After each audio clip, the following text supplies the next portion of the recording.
Hello guys, let's see an important question of based on factorization.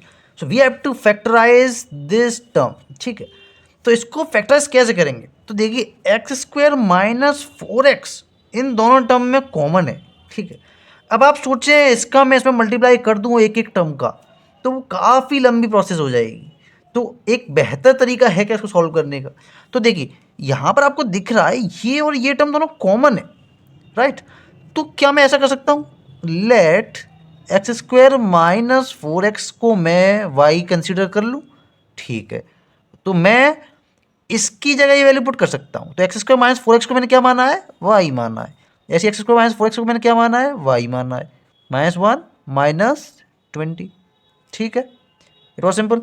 ठीक है, अब next step इसका इसमें मल्टीप्लाई कर देता हूँ अंदर. तो y square minus y minus 20.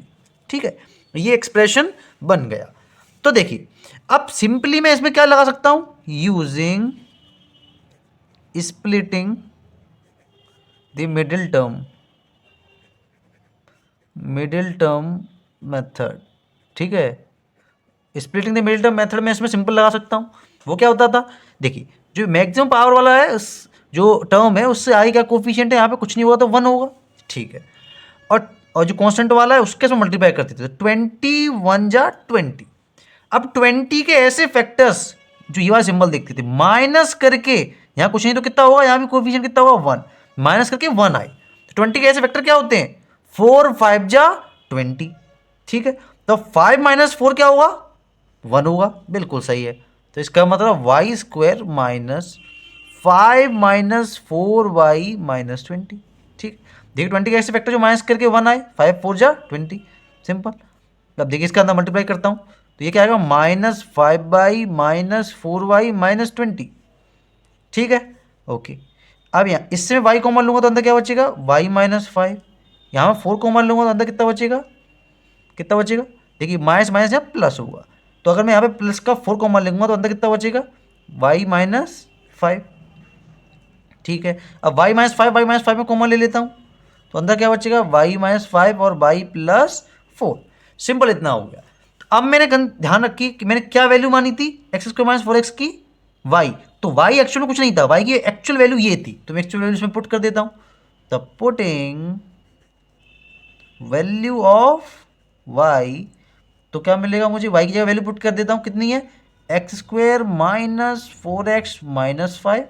और ये क्या हुआ, x square minus four x plus four.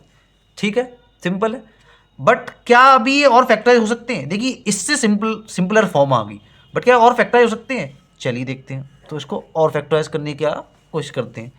तो ये देखिए, तो यहाँ पे x square minus four x minus five. तो देखिए अगेन क्या मैं स्प्लिटिंग द मिडिल टर्म इसमें लगा सकता हूँ, माइनस करके यहाँ कुछ नहीं तो यहाँ कोफिशिएंट कितना होगा, एक्स स्क्वायर कुछ नहीं तो वन होगा.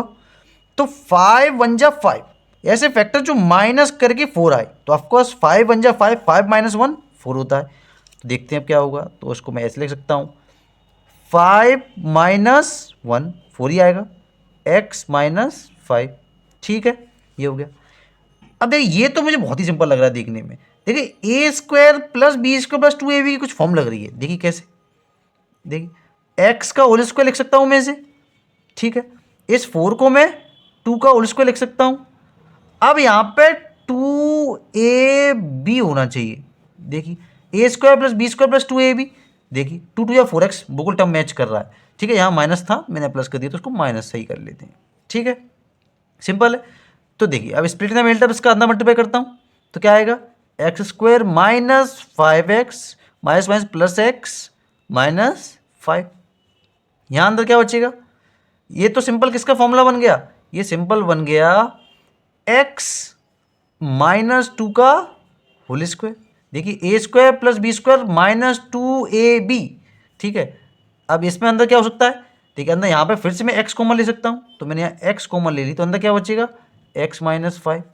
ठीक है, यहाँ कुछ कॉमन नहीं आ सकता, मैक्सिमम वन ही आ सकता है. तो अंदर क्या बचेगा, x - 5. ठीक है, ये ऑलरेडी एज इट इज़ लिख देता हूँ, ऑलरेडी फैक्टराइज हो चुका है. अब इससे सिंपल ही नहीं हो सकता. ठीक है, तो अब क्या होगा, देखिए यहाँ x - 5 कॉमन ले लेता हूँ, x - 5 कॉमन ले लिया मैं. तो अंदर क्या बचेगा, x + 1 बचेगा. ठीक है, अब ये तो एज इट इज में लिख सकता हूँ, बट चलिए ये होल स्क्वायर है यानी 2 टाइम्स आ रहा है, तो 2 बार आ रहा है तो उसको 2 बार और लिख देता हूँ ताकि और भी ज़्यादा फैक्टराइज हो जाए। बस इससे ज़्यादा ये फैक्टराइज नहीं हो सकता। सिंपलेस्ट टर्म्स की मल्टीप्लीकेशन में वैल्यू आ गई। तो इस तरह से फैक्टराइजेशन का क्वेश्चन हमें इजीली करना था।